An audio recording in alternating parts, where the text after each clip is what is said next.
अस्सलामुअलैकुम। सुबह पाकिस्तान में खुशामदीद। मैं हूं आपकी मेज़बान माहनूर कुरैशी और मेरे साथ हैं रिजवान अली अहमद और हमारी जानिब से आप सबको सुबह खैर। आज हफ्ते का तीसरा दिन है और महानूर को सिर्फ ये टेंशन होती है कि दिन का आगाज़ कैसे करना है हमने। और महानूर इसका बेहतरीन तरीका ये होता है कि आप एक दिन पहले शाम में सोने से पहले अपनी तैयारी मुकम्मल कर लें। जो प्लान्स हैं, जो काम करने हैं, जिनसे मिलना है, जो अहम उमूर निपटाने हैं, उनकी प्लानिंग एक दिन पहले हो जाए, सोने से पहले हो जाए। एक तो आप बहुत लाइट वेट होते हैं, आपका जो जहन है वो इजी हो जाता है। दूसरा ये कि आपकी तैयारी मुकम्मल होती है, सुबह हसल कोई नहीं होती। अक्सर आपने देखा, आप भी जिक्र कर रही थी कि पता नहीं क्यों लोगों का मूड सुबह सवेरे ऑफ होता है।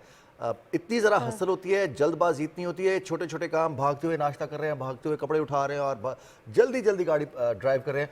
इसका असर पता क्या होता है कि जब ऑफिस पहुंच जाएंगे, यूनिवर्सिटी पहुंच जाएंगे, कॉलेज पहुंच जाएंगे, तो वो जो एक ब्रेन को मैसेज किया हुआ है जल्दबाजी का, वहाँ पर भी आके फ़ौरन फ़ौरन होगा कि क्या करना है, क्या करना है, क्या करना है। तो ये सिचुएशन अगर दिन का आगाज़ ऐसे होगा तो दिन अच्छा कैसे रहेगा। बिल्कुल रिजवान। और जो लोग हमारे सामने होते हैं और वो जल्दी नहीं कर रहे होते तो हमारा मूड खराब हो जाता है अक्सर कि हम तो इतनी जल्दी में, ये क्यों नहीं जल्दी कर रहे। सो दिन का आगाज़ जो है वो आपने वेल प्लान्ड करना है और द मोस्ट इम्पॉर्टेंट थिंग कि खुशी के साथ करना है, एक स्माइल के साथ करना है। जहाँ भी जाए खुशी के साथ जाए। अक्सर औकात हम देख रहे होते हैं कि इतना अच्छा दिन है हमारे पास, लेकिन वही बात है ना, आपने कहा कि हफ्ते का तीसरा दिन है तो रिजवान ये मिड वीक क्राइसिस भी तो होते हैं ना। तीसरे दिन हम सोचते हैं कि वीकेंड कब आएगा, तो तीसरे दिन जैसे हम वेडनेसडे स्टार्ट हो जाते हैं ना तो हम कहते हैं बस जल्दी से फ्राइडे आए और वीकेंड नाइट आए, हम नींद पूरी करें, रिलैक्स करें, रेस्ट करें। वो आपने सुना है साइकिल के हवाले से भी, वीकली साइकिल जो इसका सवाल भी होता है कि मंडे टू फ्राइडे इतना दूर है लेकिन फ्राइडे टू मंडे जो है बहुत इतना करीब है। तो ऐसे तो फील होता है जब आप एंजॉय कर रहे होते हैं तो आपको टाइम का पता ही नहीं चलता। और आई होप सो आज हमें टाइम का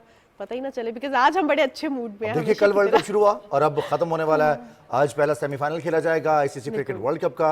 भारत और न्यूजीलैंड की टीम्स आमने सामने होंगी और ये वक्त की बात जब महानूर कर रही थी तो अभी कल हम तैयारियां कर रहे थे कि वर्ल्ड कप का आगाज हो रहा है, टॉप 4 टीम्स कौन सी होंगी, कौन सी टीम किसको शिकस्त देगी और कौन सी टीम टाइटल के लिए फेवरेट है।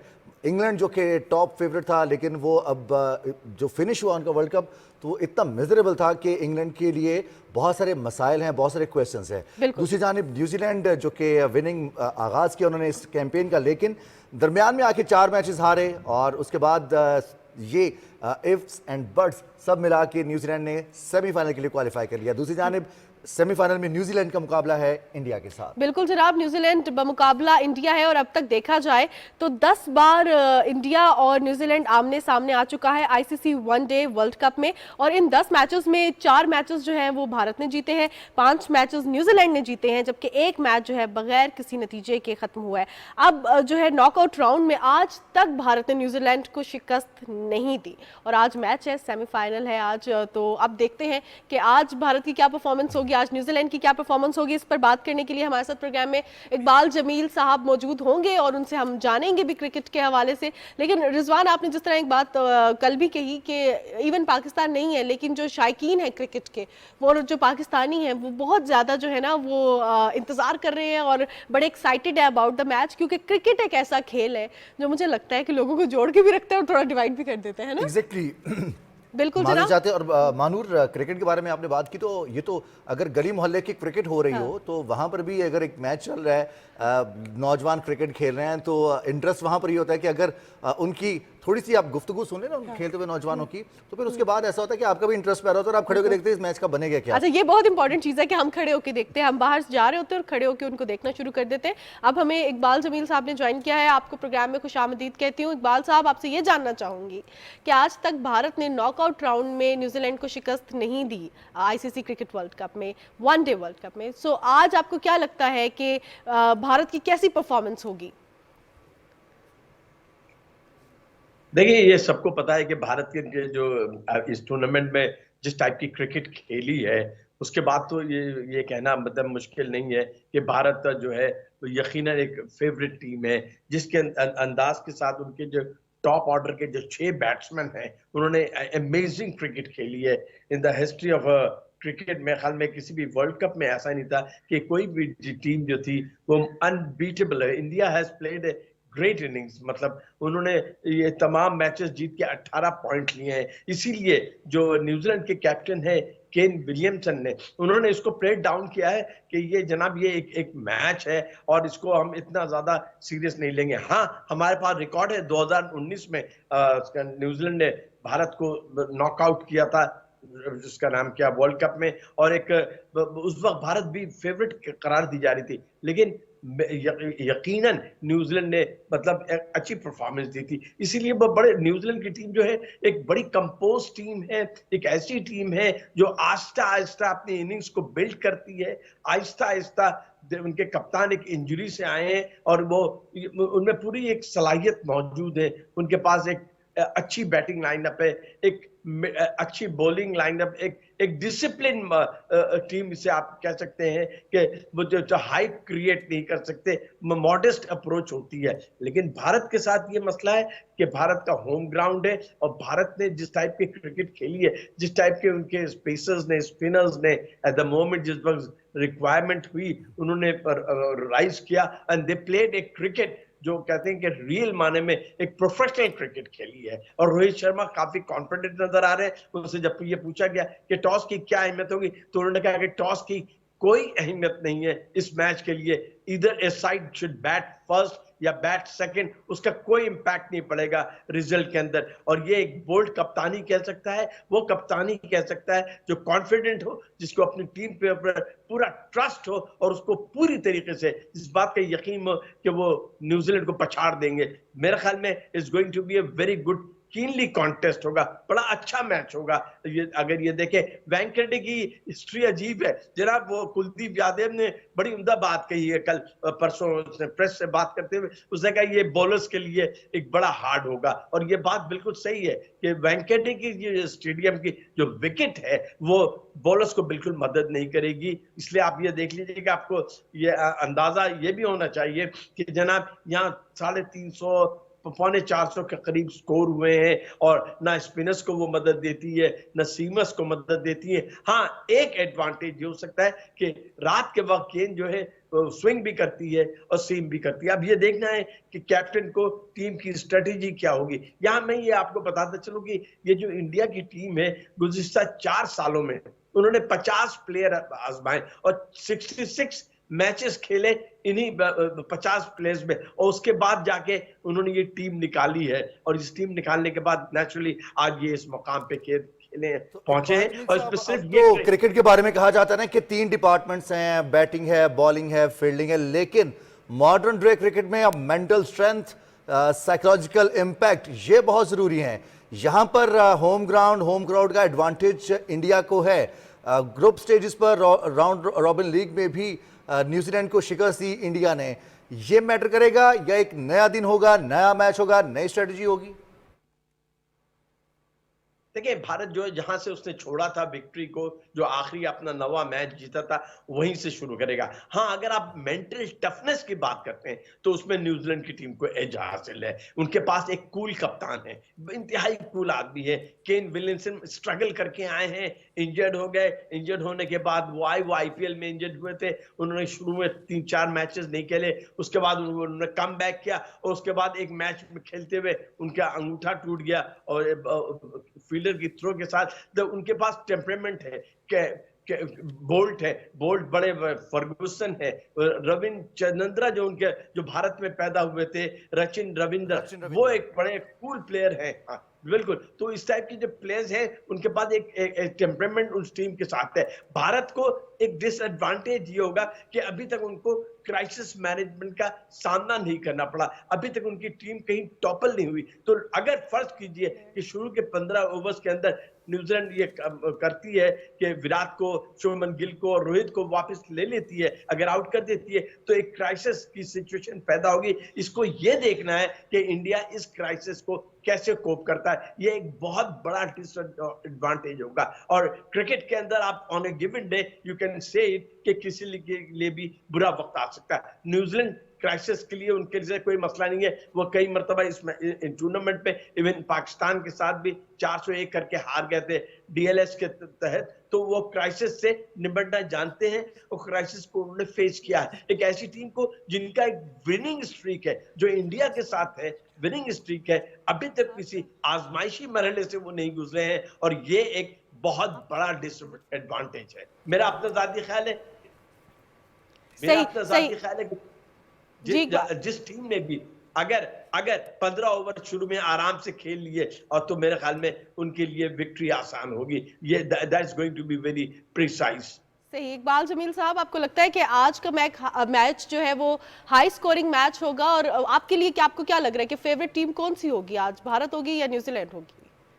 देखिए देखिए ऑन पेपर अगर आप ये देखें और performance on the basis of performance देखें कि जिस तरह की क्रिकेट विराट कोहली, शुभमन गिल, रोहित शर्मा जिस अंदाज के साथ खेल रहे हैं और न्यूजीलैंड यकीनन मैचेस हारा है, लेकिन मेरा अपना जाती ख्याल है कि ऑन पेपर अगर आप देखें कि भारत की टीम फेवरेट है और परफॉर्मेंस के हिसाब से भी देखें और कॉन्फिडेंस के हिसाब से भी देखें और कैप्टन की शिप जो है रोहित शर्मा खासे कॉन्फिडेंस नजर आ रहे हैं। जो उन्होंने प्रेस से बात की, उन्होंने शग ऑफ कर दिया कि we are going to take this match as a match, not as a semifinal. हमारे लिए कोई अहमियत नहीं है, हमें इसे मैच समझ के खेलेंगे। तो ये वही शख्स कह सकता है जो यकीनन कॉन्फिडेंस से भरपूर हो। और वेंकटे की विकेट में जहां तक आपने ये सवाल किया कि स्कोर क्या होगा, हाई स्कोरिंग मैच होगा। यकीनन मैं आपको ये बता दूं कि ये अच्छा खासा हाई स्कोरिंग मैच होगा। जिस टीम ने भी पहले बैटिंग की वो, और देखिए यहाँ एक सेफ स्कोर जिसे जो तमाम लोग ये कह रहे हैं, क्रिकेट के जितने भी एनालिस्ट हैं जो अखबारात लिख रहे हैं, ब्रॉडकास्टर्स कह रहे हैं कि 300 to 325 to 350 will be a safe score, लेकिन फिर भी सेफ अगेंस्ट नहीं है। ठीक है, न्यूजीलैंड के साथ एक मसला है कि उनके पास इंजरी हो गई है काफी, उनके अच्छे बॉलर मैट हेनरी आउट हो गए, तो मतलब फेसेस तो हैं, प्रॉब्लम्स तो हैं उनके लिए, लेकिन मेरा अपना ज़्यादा ख्याल है कि उनके पास अभी भी ऐसे बॉलर्स हैं, बोल्ट है, सऊदी है, टीम सऊदी बड़ी अच्छी बॉलिंग कराते हैं, बहुत अच्छा कटर कराते हैं, लेग कटर्स भी, ऑफ कटर्स भी बड़े अच्छे कराते हैं। फिर फर्गूसन है, फर्गूसन जो है उनको जगह नहीं मिल रही थी, लेकिन इंजरी के बाद वो टीम में आ गए, बहुत अच्छी। और सबसे खतरनाक जो बॉलर है उनके पास है, जो भारतीय बैट्समैन को रो सकते हैं। आप ये याद रखिए कि भारत की जो टॉप ऑर्डर 6 बैट्समैन है वो राइट हैंडर है, 6 के 6। हाँ, तो उनको रोकने के लिए न्यूजीलैंड के पास एक बड़ा अच्छा हथियार है, वो सैंटनर की सूरत में। सैंटनर ने कुछ अरसे पहले तक सबसे ज्यादा विकेट ली थी वर्ल्ड कप के अंदर, बहुत ही अच्छा बॉलर है, ऑफ स्पिन से बॉल कराते हैं, फ्लाइट देते हैं, उनके पास तमाम ही और भारतीय विकेटों पे वो खासे कामयाब साबित हो रहे हैं। तो उनको खेलना, ये देखना भारतीय राइट हैंड बैट्समैन के लिए एक सवालिया निशान हो सकता है। और मेरे ख्याल में कि एक कीन कॉन्टेस्ट होगा और जो भी टीम अगर बैटिंग करेगी तो उनको यकीनन 300 से ज्यादा स्कोर क्रॉस करना होगा। लेकिन इकबाल जमील साहब, इस वर्ल्ड कप में तो तमाम रिकॉर्ड्स जितने भी थे, जो एवरेज स्कोर थे या फिर गुड स्कोर टू डिफेंड थे, वो भी तहस नहस हुए।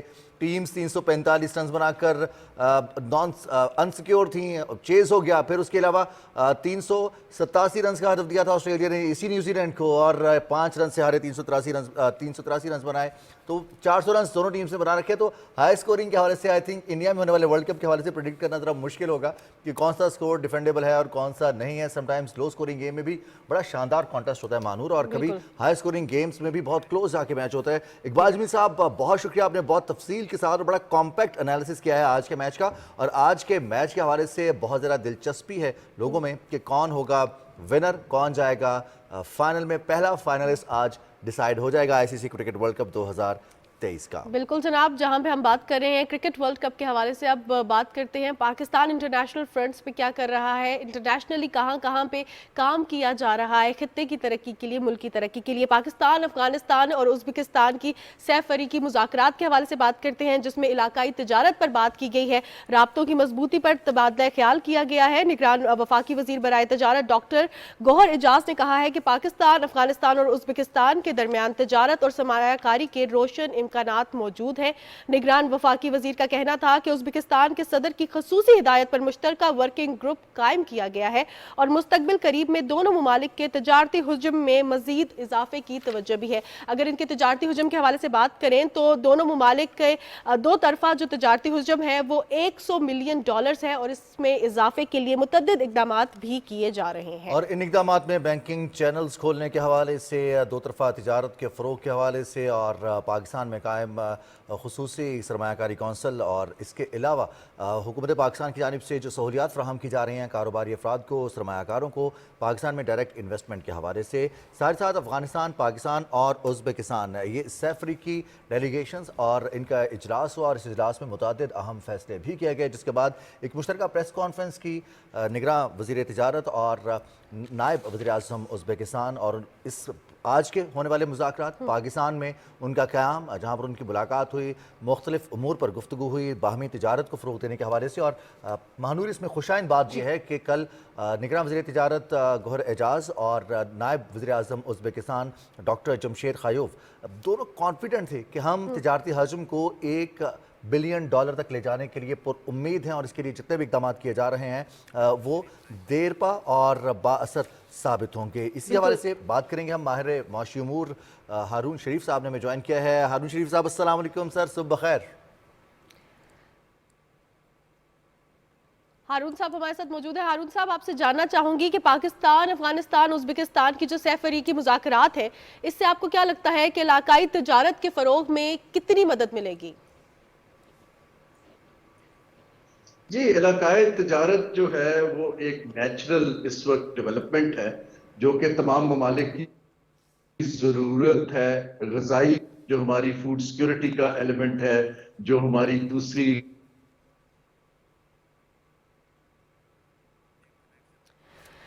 जी जनाब, हमारे साथ माहिर मौशी अमूर हारून शरीफ साहब मौजूद हैं and we are trying to connect him again. अब हम बात कर रहे थे इलाकाई सूरत हाल के हवाले से, इलाकाई तजारत के हवाले से, और पाकिस्तान की जो अगर देखा जाए पॉलिसीज़ वो बहुत क्लियर है इस हवाले से। और पाकिस्तान इंटरनेशनली इस तरह के, पहले भी हमने जब ECO कॉन्फ्रेंस में देखा तो निगरान वज़ीर आज़म का मौक़िफ़ बहुत क्लियर था, उन्होंने तजारत के हवाले से और ये जो हमारी रोड कनेक्टिविटी है इसके हवाले से बात की थी। और यही चीज़ें जो है ये किसी भी मुल्क की तरक्की के लिए, ना सिर्फ किसी मुल्क की तरक्की के लिए बल्कि पूरे इलाके की तरक्की के लिए, पूरे रीजन की तरक्की के लिए बहुत ज़्यादा ज़रूरी होती हैं। हमारे साथ माहिर मौशी अमूर मौजूद हैं, हारून शरीफ साहब। हारून साहब, हम आपसे जानना चाह रहे थे कि पाकिस्तान, अफगानिस्तान, उज़्बेकिस्तान की जो सैफरी की मुज़ाकरात हैं, इससे इलाकाई तजारत के हजम को बढ़ाने में कितनी मदद मिलेगी?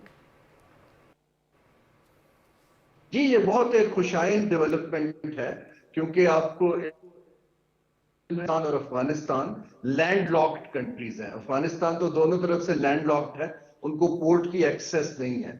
और जो जैसे हम फ्यूचर देख रहे हैं और वो उधर यूक्रेन की वॉर है और तजारत मुश्किल से हो जा रही है। पाकिस्तान, उज़्बेकिस्तान, अफगानिस्तान, ताजिकिस्तान और इवन तुर्कमानिस्तान, ये ममालिक जो हैं इनको आपस की मंडियों में काम करने की जरूरत है। और ये मैं कम करता हूं, ये जो हमारा बेल्ट एंड रोड इनिशिएटिव ये इसके ऊपर बिल्ड करेगी। इसके साथ मैं कहता जाऊं कि तजारत बढ़ती है जब हम साथ साथ एक दूसरे के ममालिक में इन्वेस्टमेंट भी करते हैं। तो इन्वेस्टमेंट की अपॉर्चुनिटीज ताकि हम प्रोडक्टिविटी सकें, और जो रेगुलेटरी हर्डल्स हैं ब्यूरोक्रेटिक पोर्ट्स के ऊपर, क्योंकि ये लैंड रूट्स की बात हो रही है, उनके ऊपर की जरूरत है और बैंक चैनल्स के ऊपर। लेकिन ये एक वेलकम स्टेप है और पाकिस्तान को इसमें लीडरशिप का रोल लेना चाहिए, और ताकि उज़्बेकिस्तान, कजाकिस्तान, ये जितने सेंट्रली इनके साथ हमारा तजारती रवाबित बढ़े और एक दूसरे की मईशत को।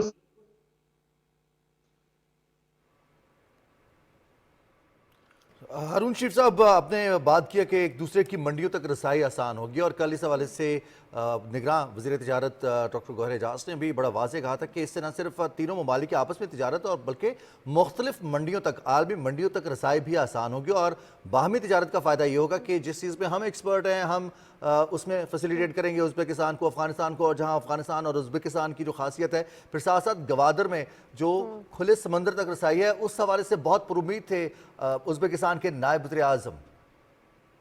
बिल्कुल जनाब, और हम इस हवाले से बात करें, लेकिन रिजवान, अगर हम, आई थिंक हमारे साथ मौजूद है हारून शरीफ साहब। हारून साहब, आप हमें सुन सकते हैं? जी, आपको जी जी मैं बिल्कुल आपको सुन सकता हूं। आपको आवाज आ रही है? जी बिल्कुल आ रही है। जी, मैं इस पे एक्सप्लेन यही कर रहा था कि ये जब आप तिजारत करते हैं तो करके और पोर्ट्स चाहिए होती हैं, लेकिन हम इसके लिए तीनों ममालिक को मिलकर काम करना है, जिसमें ट्रांस वेयर हाउसिंग होती है, इसके अलावा बैंक फैसिलिटीज होती हैं, रेगुलेटरी ट्रेड के पोर्ट के ऊपर की फैसिलिटीज होती हैं। काम करने के लिए हमें तीनों ममालिक को ये जो फोरम बना है, इनको अपनी टेक्निकल सलाहियत बढ़ानी पड़ेगी। और जैसे मैंने पहले सारी फैसिलिटीज के अंदर अगर यही ममालिक मिलकर, तो आपकी ओनरशिप मजबूत होगी और दुनिया को मैसेज जाएगा कि हम संजीदा हैं एक खित्ते की मार्केट को बनाने के लिए, और पाकिस्तान इसके अंदर एक लीडरशिप का रोल ले रहा है।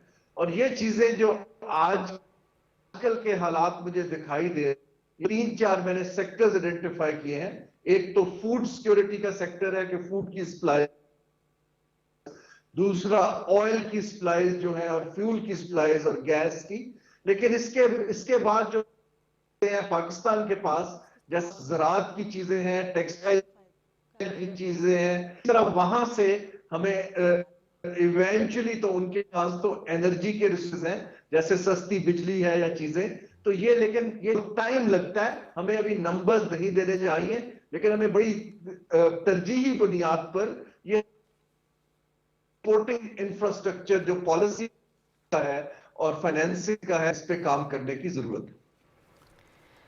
ठीक है, सही। हारून शरीफ साहब, हमने जो इस हवाले से बात की, जो कल मीटिंग हुई और उसमें कहा गया कि बैंकिंग चैनल्स खोले जाने चाहिए और खोले जा रहे हैं ताकि पाकिस्तान को भी फ़ायदा हो, उज़्बेकिस्तान को भी फ़ायदा हो, अफगानिस्तान को भी फ़ायदा हो। तो आपको क्या लगता है कि इससे कारोबारी अफराद के लिए कितना फ़ायदा होगा, इन तीनों ममालिक के लिए कितना ज़्यादा फ़ायदा होगा, और इससे किस तरह तजारत के हजम को हम बढ़ा सकते हैं?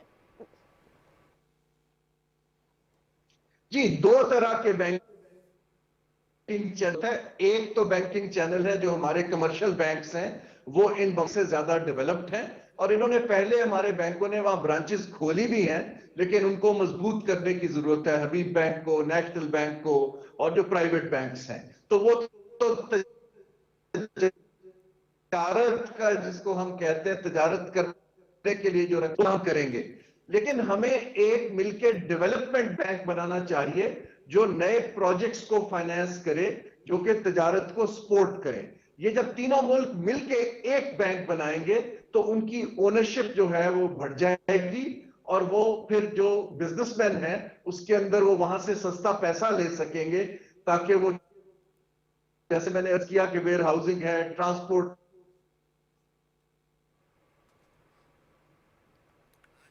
माहिर माशिमूर हारून शरीफ से बात कर रहे थे पाकिस्तान टेलीविजन न्यूज़ से, और बात हो रही थी पाकिस्तान, अफगानिस्तान, उज़्बेकिस्तान सैफरी की मुज़ाकरात के हवाले से। और मानूर, जब तिजारती सरगर्मियों का आगाज़ होता है और ख़ास तौर पर वो मल्टी नेशनल या ट्रायलेटरल होती हैं, तो उसमें सबसे अच्छी बात ये थी कि तिजारत तो हो रही होती है, उसमें इस्तेफ़ादा किया जा रहा है। जो हमारी प्रोडक्ट्स है वो वहाँ जाएंगी, उनकी प्रोडक्ट्स यहाँ आएंगी, सेल परचेज होगी, वेयर हाउसिंग होगी, जॉब अपॉर्चुनिटीज़ क्रिएट होंगी। लेकिन साथ ही साथ जो सबसे इंटरेस्टिंग फैक्टर है मेरे लिए वो ये है कि वहीं पर सकाफती सरगर्मियों का आगाज़ भी होता है। हमारे कारोबारी अफराद अगर उज़्बेकिस्तान जाएंगे, वहाँ का कल्चर देखेंगे, वहाँ के लोग जहाँ आएंगे पाकिस्तान का कल्चर देखेंगे, तो कल्चरली भी नेशंस करीब आती हैं, एक दूसरे में रवाबित बढ़ते हैं, ताल्लुकात मजबूत होते हैं। और अब तो जो जदीद दौर है उसमें इक्तिसादी ताल्लुकात और इक्तिसादी हालात की बेहतरी का हवाले से एक नया विजन है जिस पर बात होती है कि अब इक्तिसादी तरक्की और मिलजुल कर तरक्की अगर करनी है तो उसमें हम सबको साथ मिलकर आगे बढ़ना होगा, और वो इक़दाम करने होंगे जिससे हमारी तरक्की भी इंश्योर हो और जो हमारे साथ कंट्रीज है उनकी तरक्की भी इंश्योर हो।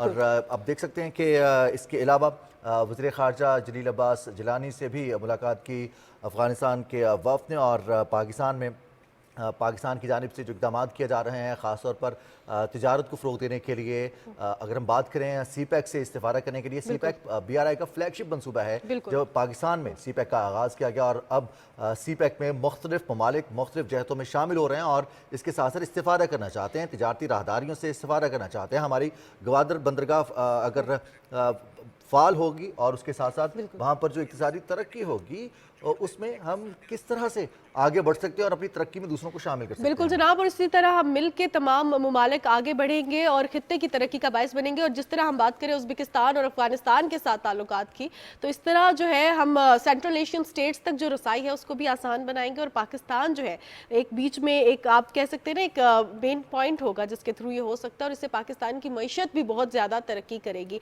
इस पर अगर हम देखें तो हम ऑलरेडी इस पर काम कर रहे हैं, सीपैक के थ्रू भी हम राहदारियों के हवाले से काम कर रहे हैं, उनकी जो कनेक्टिविटी के हवाले से काम कर रहे हैं, रोड एंड रेलवे कनेक्टिविटी के हवाले से काम किया जा रहा है। और ये सिर्फ एक मुल्क की तरक्की नहीं होती रिजवान, ये पूरे खित्ते की तरक्की का बायस बनता है। और इससे ना सिर्फ पूरे खित्ते एशिया बल्कि हम यूरोप तक भी रसाई जो है वो आसान बना और रहे हैं। महानूर, जो इक्तिसादी तरक्की या फिर स्टेबिलिटी जिसे कहा जाता है, माशी इस्तेहकाम, उसे जदीद दौर में जोड़ा जाता है सियासी इस्तेहकाम से। और सियासी सरगर्मियाँ भी साथ साथ हैं, इक्तिसादी सरगर्मियाँ, तिजारती, माशी, ये तमाम सरगर्मियाँ साथ साथ चलती हैं और यूं ही मुल्क परवान चढ़ते हैं और यूं ही हम आगे भी बढ़ते हैं। तो सियासी सूरत हाल की बात करते हैं। कुछ Balochistan Awami party, Balochistan national party, BNP Mengal और इसके अलावा मुख्तलिफ रहनुमाओं ने कल मुस्लिम लीग नून के कायद मोहम्मद नवाज शरीफ से कोयटा में मुलाकात की है। मोहम्मद नवाज शरीफ बलूचिस्तान के दौरे पर हैं, 2 रोज़ा दौरे पर। इस दौरान मुख्तलिफ सियासी शख्सियात ने मुस्लिम लीग नून के कायद मोहम्मद नवाज शरीफ से मुलाकात की। इस मुलाकात में मुस्लिम लीग नून की जानिब से मोहम्मद शहबाज शरीफ, मरियम नवाज, परवेज़ रशीद और चेयरमैन सेनेट सादिक सिंजरानी, जबकि दीगर शख्सियात भी मौजूद थे। बिल्कुल जनाब, और इसके हवाले से आपने देखा कि कल जो है उनकी मुस्लिम लीग नून के जो रहनुमा थे उनकी एक बॉडी लैंग्वेज भी बड़ी स्ट्रांग और कॉन्फिडेंट नज़र आ रही थी।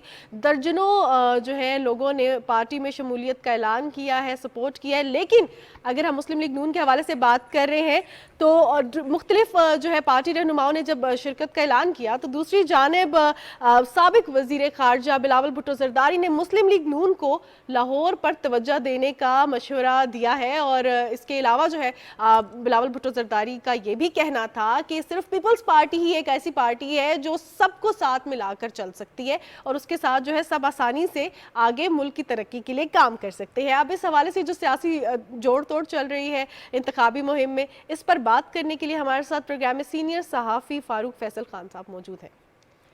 फारूक फैसल खान साहब, अस्सलाम वालेकुम। वालेकुम अस्सलाम सर, बहुत शुक्रिया। सियासी गहमा गहमी जब से इलेक्शन का ऐलान हुआ है, एक तरह से इंतखाबी सरगर्मियाँ शुरू हो चुकी हैं और भरपूर शुरू हो चुकी हैं। मुस्लिम लीग नून सिंध के बाद बलूचिस्तान का अब देख रहे हैं कि वहाँ पर फोकस है और वहाँ पर बड़ी कदावर शख्सियात ने कल मुस्लिम लीग नून में शमूलियत इख्तियार की है। क्या देख रहे हैं, क्या समझ रहे हैं कि कितनी बड़ी कामयाबी है मुस्लिम लीग नून के लिए बलूचिस्तान में?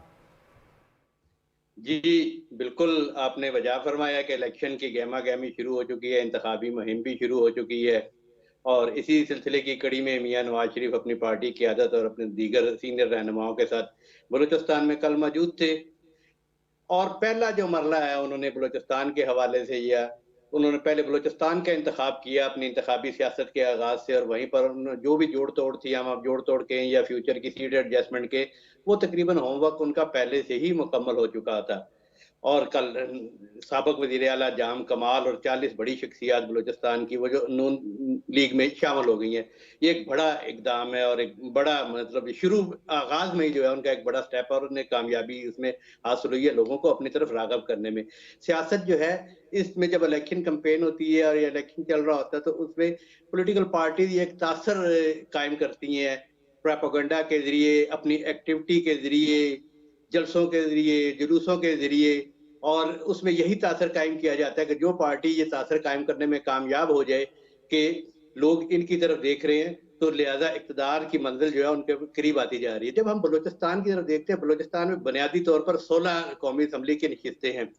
गो के नशिस्तों के हवाले से मियां नवाज शरीफ जो है वो एंट्री डाल सके, 1, 2, 3 सीटें बलूचिस्तान से मुस्लिम लीग नून के लिए ले सके, क्योंकि कभी इससे ज़्यादा कभी हुई नहीं। बलूचिस्तान एक डाइवर्सिटी सूबा है, मल्टी एथनिक है, बलोच भी है, पख्तून भी है। और जब हम उनकी सियासत पे नज़र डालते हैं तो हमें एक साथ तीसरी पार्टी जो है JUI भी जो है वो भी नज़र आती है, जो मजहबी रुझानात की और मजहबी सियासी जमात है और वो की सबसे बड़ी पॉलिटिकल पार्टी है। अब हम देखते हैं कि मियां नवाज शरीफ साहब के साथ कौन कौन इत्तेहादी बनने जा रहा है या बन चुका है।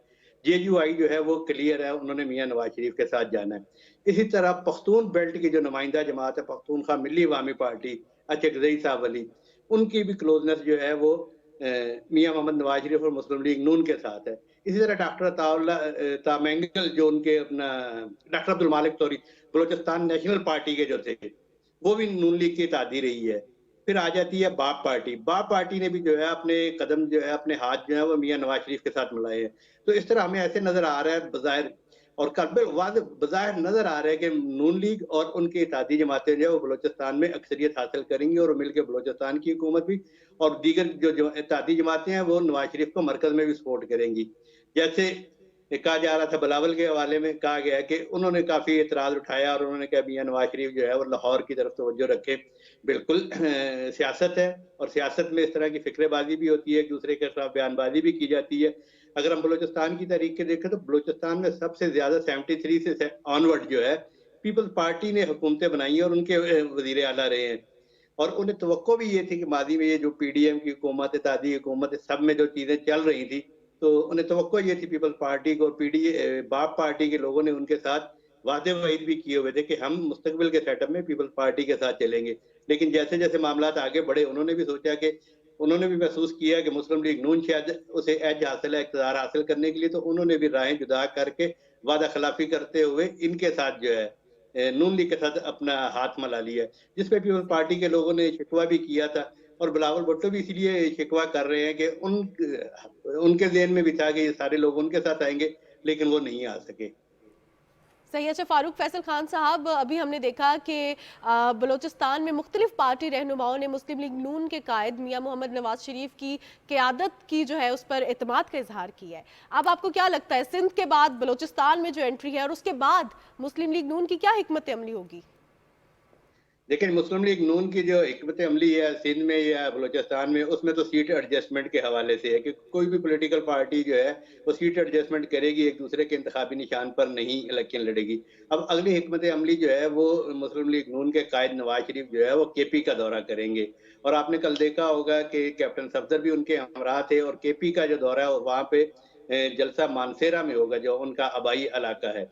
तो केपी में भी उन्होंने होमवर्क मुकम्मल किया हुआ है, वहां पे भी जेयूआई उनके साथ मिलके इलेक्शन लड़ेगी। और एक आध दिन में जब आप जाएंगे मियां मोहम्मद नवाज शरीफ, तो इसी जिस तरह बलूचिस्तान में कई कादावर शख्सियात ने नून लीग में शिरकत की है, इसी तरह तवक्को की जा रही है कि केपी में भी जो उनकी पार्टी ने जो होमवर्क मुकम्मल किया हुआ है वो केपी में जिस दिन भी एंट्री देंगे तो उस दिन एक बड़ा सरप्राइज देंगे, जिस तरह बलूचिस्तान में उन्होंने सरप्राइज दी है। उसके बाद फिर वो सारी तवज्जो जो है जब तक इलेक्शन अनाउंस होता है दिसंबर में अनाउंस होना है, फिर उनकी सारी तवज्जो जो है वो अपने पंजाब के ऊपर इंतखाबी मुहिम के दौरान होगी। मुस्लिम लीग नून जो है उसकी हिकमत अमली में बेहतर नजर आ रही है इस दौरान गुज़श्ता चंद दिनों में कि उन्होंने अपना होमवर्क अपनी दीगर हलीफ जमातों के मुकाबले में जो है ना बहुत अच्छा किया हुआ है। जी फारूक फैसल साहब, हम देख रहे हैं कि जो इंतखाबात हैं पोस्ट प्री इलेक्शंस और पोस्ट इलेक्शंस दो डिफरेंट सिनेरियोज होते हैं पॉलिटिकल पार्टीज़ के लिए। जैसे अभी पीपल्स पार्टी की जानिब से मुस्लिम लीग नून को मशवरे दिए जा रहे हैं, मुस्लिम लीग नून की जानिब से पीपल्स पार्टी को मशवरे दिए जा रहे हैं, दीगर सियासी जमातें जोड़ तोड़ का सिलसिला जारी है। लेकिन असल चैलेंज इंतखाबात हैं। इंतखाबात के हवाले से कौन कौन से चैलेंजेस हो सकते हैं इस बड़े चैलेंज से निपटने के लिए सियासी पार्टियों के लिए? हाँ जी बिल्कुल, सियासी पार्टियों के लिए तो चैलेंज जो है वो तो यही है कि इलेक्शन कैंपेन में हिस्सा लें, और इतनी बड़ी इलेक्शन कैंपेन मुल्कगीर जो है कोई आसान बात नहीं है। बहुत बहुत बड़ी जमातें जो आके रह जाया करती हैं। जो पॉलिटिकल पार्टी जिसकी तंजीम साजी अच्छी होगी, जो ग्रॉस रूट लेवल तक अवाम तक मौजूद है, वो तो एक कैंपेन चला सकेगा और वो दौड़ में भी शामिल हो सकेगा। लेकिन हम देखते हैं कि कई इतनी जब आप देखते हैं कि इलेक्शन कमीशन में इनलिस्टेड है लेकिन कोई 4 जगहों पे खड़ा कर रहा है, कोई 10 जगह पे खड़ा कर रहा है, कोई 20 पॉलिटिकल पार्टीज के पास उम्मीदवार ही इतने नहीं होते। हमें जो बाहर इलेक्शन में कैंपेन में नजर आ रहा है उसमें यही नजर आ रहा है कि इस वक्त मुस्लिम लीग नून जो है वो अपना इन चैलेंजेस को बहुत ऐसा तरीके से कर सकेगी क्योंकि उनके पास कैंडिडेट्स की तादाद ज्यादा है। दूसरे नंबर पे पीपल पार्टी है। बाकी हमें इस चीज पे जो है फर्म रहना चाहिए कि इंशाल्लाह इलेक्शन जो है बर वक्त होंगे और जो मुकर्रर तारीख दी गई है उस पर भी होंगे। और चीफ जस्टिस भी कह चुके हैं कि इस तरह की कोई बात नहीं करनी कि जिससे कोई शक का या कोई खदशे का अंदेशा पैदा होता होगा यार इलेक्शन का कोई रास्ते के अमल में कोई रुकावट पैदा हो जाएगी। इलेक्शन कमीशन अपना काम कर रहा है, पॉलिटिकल पार्टीज अपना काम कर रही हैं। लेट्स सी कि दिसंबर के पहले हफ्ते में जब हल्का बंदियां उसकी अनाउंस हो जाएंगी तो फिर असल में जो है सरगर्मियां जो है ना वो फिर रोड पे भी आएगी और मैदानों में भी आएगी। अभी तो ड्राइंग रूम में जो है वो सरगर्मियां चल रही हैं, जोड़ तोड़ का सिलसिला, एक दूसरे से मिलने मिलाने का सिलसिला। एक और अल्लाह हम देखेंगे आने वाले दिनों में जनूबी पंजाब वाली साइड पे जो है वहाँ पे जोड़ तोड़ और एडजस्टमेंट्स का मामला सामने आएगा। देखते हैं कि आया नून लीग वहाँ पे एडजस्टमेंट्स कामयाब होती है करने में या पीपल्स पार्टी, क्योंकि वो एरिया ऐसा है जिसमें एक अच्छे इलेक्टेबल मौजूद है। वहाँ पे तहरीक इस्तेकाम पाकिस्तान के नाम पे जहांगीर तरीन साहब वाली पार्टी जो है वो मौजूद है, और वो एक चैलेंज है इन दोनों पार्टीज के लिए। और दोनों पार्टीज जो है उन्हें इनके साथ तहरीक इस्तेकाम पाकिस्तान के साथ कुछ सीटों पर वहाँ पे एडजस्टमेंट करनी होगी फ्यूचर की अपनी हमायत हासिल करने के लिए, हुकूमत साजी के लिए। सही। फारूक फैसल खान साहब, जलसों से भी तो अवामी राय का समटाइम्स जो है ना हम डिसाइड कर रहे होते हैं कि कितने जो लोग हैं उन्होंने अटेंड किया है, कितने जो है क्राउड पुलर कौन है, ये बहुत मैटर करता है। तो अब आपको क्या लगता है कि क्राउड पुलर होने के लिए अवाम के मसाइल भी तो अब डिफरेंट हो गए हैं ना? आज से 5 साल पहले मसाइल ठीक है, गुर्बत, रोटी कपड़ा और ये जो मेन बेसिक नेसेसिटीज थी, लेकिन अब इसके बाद अब माहौलियाती आलूदगी है, इसके अलावा ये बहुत बड़ा चैलेंज है। अब आपको क्या लगता है कि मैनिफेस्टो तब्दील करना, अवाम को अपने साथ मिलाना कितना मुश्किल होगा? और ख़ास तौर पे अब आपको क्या लग रहा है कि किस तरफ जाने की ज़रूरत है सियासी पार्टीज़ को, किस चीज़ पर बात करने की ज़रूरत है ताकि वो यूथ की अटेंशन को कैप्चर कर सकें? आपने बिल्कुल दुरुस्त निशानदेही की है कि रवायती चीज़ों से हटके भी जो है मौज़ूआत हैं और मसाइल हैं, चैलेंजेस हैं, मईशत है, क्लाइमेट चेंज है, नौजवानों का मुस्तकबिल क्या होगा। तो यकीनन हम देखेंगे कि अभी तमाम पॉलिटिकल पार्टीज जो इलेक्शन में हिस्सा ले रही हैं वो यूथ पर फोकस कर रही हैं, वो क्लाइमेट चेंज पर भी फोकस कर रही हैं, क्योंकि क्लाइमेट चेंज का जो एक ऐसा इशू है जिसमें आने वाली हुकूमतों को भी फेस करना पड़ेगा। इस वक्त मंशूर की तैयारी जारी है, मुस्लिम लीग नून भी मंशूर तैयार कर रही है और वो भी मुख्तलिफ लोगों से मिल रही है, वकला से मिल रही है, सहाफ़ियों से मिल रही है, दानशवरों से मिल रही है, पॉलिटिकल वर्कर से मिल रही है। इसी तरह प्रोसेस जो है पीपल्स पार्टी का भी मंशूर साजी का वो जारी है। तो जैसे ही ये इलेक्शन अनाउंस आएगा तो हम देखेंगे कि ये सब लोग अपने मंशूर में ये चीज़ें शामिल तो करेंगे, लेकिन मैं ये समझता हूँ कि सारी चीज़ें मंशूर में शामिल होंगी, लेकिन जो इलेक्शन कैंपेन का जो है फोकस जो है वो आम आदमी का जो है रोजगार के मसाइल और महंगाई, यही इशू होंगे। और यही पॉलिटिकल पार्टीज जो बड़ी हैं वो अपने इंतखाबी मंशूर में भी और जलसों में भी इन्हीं चीज़ों पर फोकस करेंगे, क्योंकि सॉरी आज अगर वो क्लाइमेट चेंज की अवामी जलसे में जाके बात करेंगे तो वहाँ पे उन्हें वो रिस्पॉन्स नहीं मिलेगा। वहीं पे अगर वो महंगाई में कमी की बात करेंगे या नौजवानों को रोजगार देने की बात करेंगे, वादे वईद करेंगे, तो उस पर रिस्पॉन्स ज़्यादा मिलेगा। रही बात क्राउड पुलर की, तो हम तमाम लोग जो पाकिस्तान के जो पोलिटिकल एफिलिएशन रखते हैं 10 से 15% फ्लोटिंग वोट होते हैं, बाकी सब जो अपने अपने पॉलिटिकल पार्टीज के और अपनी पॉलिटिकल पार्टीज के ही जलसों में जाते हैं और अपने लीडर के पीपल्स पार्टी के लिए बिलावल भुट्टो क्राउड पुलर होंगे, जेयूआई के लिए मौलाना फजलुर रहमान क्राउड पुलर होंगे, नून के लिए जो है नवाज शरीफ और मरियम नवाज जो है वो क्राउड पुलर होंगे।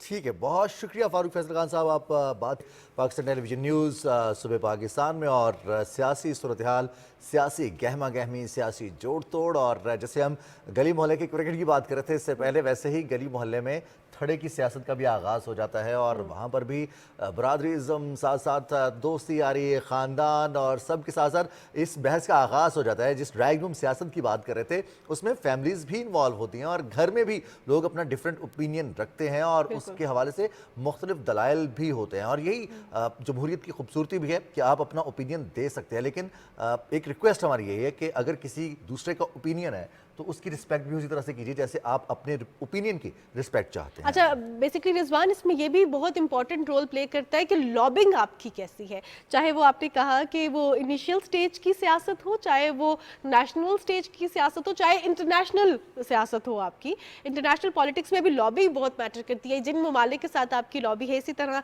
सियासी पार्टीज़ की किसके साथ लॉबिंग है, कौन अभी जो है स्ट्रॉन्ग चल रहा है, किसकी पोजीशन स्ट्रॉन्ग है। एंड समटाइम्स ऐसा होता है कि जो सबसे वीक पार्टी होती है उसके साथ भी लॉबिंग करने का आपको फायदा हो जाता है। तो इट मैटर्स अ लॉट कि टाइमिंग सियासत में कहते हैं कि बहुत ज़्यादा मैटर करती है। अच्छा, हम सियासत के हवाले से बात करें, एक बहुत इंपॉर्टेंट चीज़ इस पर पाकिस्तान टेलीविजन नेटवर्क पे हम डिफरेंट प्रोग्राम्स में और ख़ास तौर पे सुबह पाकिस्तान में कोशिश करते हैं कि आगाही फराहम की जाए, बात की जाए, और वो है माहौलियाती आलूदगी, क्योंकि पाकिस्तान इसका विक्टिम भी रहा है और पाकिस्तान इसका कंट्रीब्यूटर नहीं रहा। जितना जो है हम देखते हैं कि और ममालिक हैं जो बड़े ममालिक हैं, जो तरक्की याफ्ता ममालिक हैं, वो जितना कंट्रीब्यूट कर रहे हैं पाकिस्तान कंट्रीब्यूट नहीं कर रहा है और पाकिस्तान ने इसके जो वर्स्ट इफेक्ट्स हैं वो फेस भी किए। 1% से भी कम हिस्सा है पाकिस्तान का कार्बन एमिशन में पूरी दुनिया के मुकाबले में। इसके बावजूद जो सर्कमस्टांसेस, जो नताइज पाकिस्तान ने फेस किए हैं, जो डिज़ास्टर पाकिस्तान ने फेस किया है, वो पूरी दुनिया में सबसे ज़्यादा है। 2022 का सैलाब जिसमें पाकिस्तान के 3 करोड़ से ज़्यादा अफराद मुतासर हुए, 30 अरब डॉलर से ज़्यादा का नुकसान हुआ पाकिस्तान को, उसमें 1700 के करीब अफराद अपनी जान से भी गए, माल मवेशी का नुकसान हुआ। बहरहाल अब माहौलियाती आलूदगी पर काबू पाने के लिए सिर्फ हुकूमत की जिम्मेदारी नहीं है, हमारी भी जिम्मेदारी है। हम भी अपने माहौल को बेहतर बना सकते हैं, उसमें अपना किरदार अदा कर सकते हैं। प्लास्टिक एक ऐसा मटेरियल है जिसको डिस्पोज ऑफ करना सबसे मुश्किल काम है। अगर आप उसको जलाएंगे तो वो फ़ज़ाई आलूदगी का बायस बनेगा, अगर आप उसको डिस्पोज ऑफ नहीं करेंगे, आप उसको जलाएंगे नहीं, तो वो ज़मीनी आलूदगी का बायस बनेगा। और ज़मीन में भी इसको डिकम्पोज होने में साल हा साल दरकार होते हैं। इसी तरह से माहौल को साफ़ रखने के लिए हमें उन तमाम अशिया पर तवज्जो देनी होगी जो हमारे माहौल के लिए फ़ायदेमंद हैं, हमारी सेहत के लिए फ़ायदेमंद हैं। प्लास्टिक का इस्तेमाल कम से कम, ख़ासतौर पर हम देखते हैं हुकूमत पाकिस्तान की जानिब से मुख्तलिफ अदवार में प्लास्टिक बैग्स की पर पाबंदी लगाई गई और उनकी हौसला शिकनी की गई, सिर्फ इसलिए कि लोग इस जो मूजी किस्म की एक प्रोडक्ट है या फिर सेहत के लिए भी बहुत ख़तरनाक है, इससे बच सकें। इसके हवाले से जो इसके सेहत पर असरात हैं उस पर भी बात होती रही, जो इसके माहौल पर असरात है उस पर भी बात होती रही। और अब तो सूरत हाल ये है कि स्मोक की वजह से लोग नाक, कान, गले की मुख्तलिफ बीमारियों का शिकार भी। अच्छा रिजवान, इसमें एक और चीज़ भी है, एक चीज़ मुझे जो बड़ी अच्छी लगती है, समटाइम्स ऐसा होता है कि हम कोई कहीं पैसे दे रहे होते हैं तो हमें अच्छा नहीं लगता, लेकिन किसी जगह पे जब आपको पैसे देने पड़ते हैं ना तो आपको ख्याल आता है। आजकल जब हम ग्रॉसरी करते हैं, कहीं भी शॉपिंग करते हैं, तो अगर आपने बैग खरीदना होता है ना तो आपको उसके अलग से पैसे देने पड़ते हैं। तो लोग क्या कर रहे हैं कि जो हमारा टॉट बैग होता है, यानी कि जो हमारा कपड़े का थैला होता है, वो साथ लेके जाते हैं। और ये बहुत इको फ्रेंडली है, ये माहौलियाती जो है ना, ये उसकी तब्दीलियों से जो छुटकारा हासिल करने के लिए या उसकी मैनेजमेंट के लिए बहुत ज़्यादा ज़रूरी है। जैसे अब मॉडर्न बैग्स आ गए ना, मॉडर्न बैग्स आ गए, स्कूल बैग्स हैं वो भी मॉडर्न हैं। अब तो आप ट्रॉली बैग्स लेके जाते हैं स्कूल में, और हम स्कूल में जो कपड़े का बना हुआ बैग है वो लेके जाते थे, और वही बैग जो है अगर वो थोड़ा सा पुराना हो गया है या उसके बराबर एक और बैग बना हुआ है जिसमें सारी ग्रॉसरी आती थी, सब्जी उसमें आती थी, उसमें घर का राशन उसमें आता था।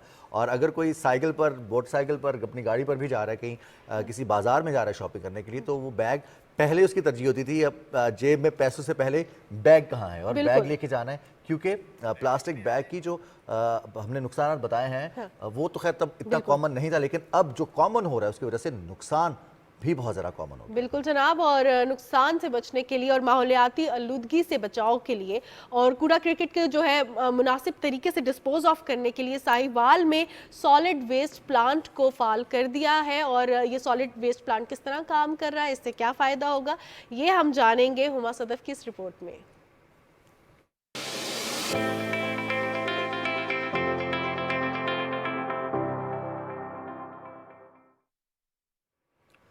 सुबह पाकिस्तान में एक दफ़ा फिर आपको खुश आमदीद कहते हैं, और ताज़ा दम होकर वापस आए हैं हम भी और आप भी। उम्मीद है ताज़ा दम होकर ताज़ा खबरें सुनकर वापस आए होंगे। और ब्रेक पर जाने से पहले हम बात कर रहे थे कुछ माहौल के हवाले से और माहौलियाती आलूदगी पर काबू पाने के हवाले से। तो महानूर, एक वक्त था जब माहौल अल्हम्दुलिल्लाह इतना खूबसूरत होता था, सुबह सवेरे एक ख़ास खुशबू होती थी, एक महक होती थी मॉर्निंग की, और ख़ास तौर पर सर्दियों में जब धुंध पड़ती थी, जब कोहरा पड़ता था, तब भी उसकी भी एक महक होती थी, उसकी एक चार्म होता था और उसमें बड़ी दिलकशी होती थी। लेकिन अब जैसे जैसे माहौल तब्दील हो रहा है, आलूदगी बढ़ती जा रही है, तो ये तमाम चीज़ें हमारे लिए मुज़र सेहत बनती जा रही है। बिल्कुल ऐसा ही है। और अब जो है हम नेचर से उस तरह फ़ायदा नहीं उठा सक रहे, क्योंकि हमारी ही गलतियाँ हैं, कार्बन एमिशन ज़्यादा हो गया है या लिटरिंग बहुत कर रहे हैं, दरख्त हम काट रहे हैं, और ख़ास तौर पे जो हमारा वेस्ट होता है उसको हम मैनेज नहीं कर रहे, उसको सही डिस्पोज ऑफ नहीं कर रहे। तो ये बहुत ज़्यादा ज़रूरी है। जिस तरह हम रिजवान बात कर रहे थे, हम टॉट बैग्स के हवाले से, कपड़े के थैलों के हवाले से, और फिर वो जो ट्रेडिशनल हमारा सारा सेटअप होता था, जिस तरह हमारे बड़े जाते थे बाज़ार और वो बाज़ार जाते हुए वो अपने साथ थैले लेके जाते थे, और ये बहुत ज़रूरी है। अब ये चीज़ें वापस आना शुरू हो गई हैं। सॉलिड वेस्ट मैनेजमेंट बहुत ज़्यादा ज़रूरी है।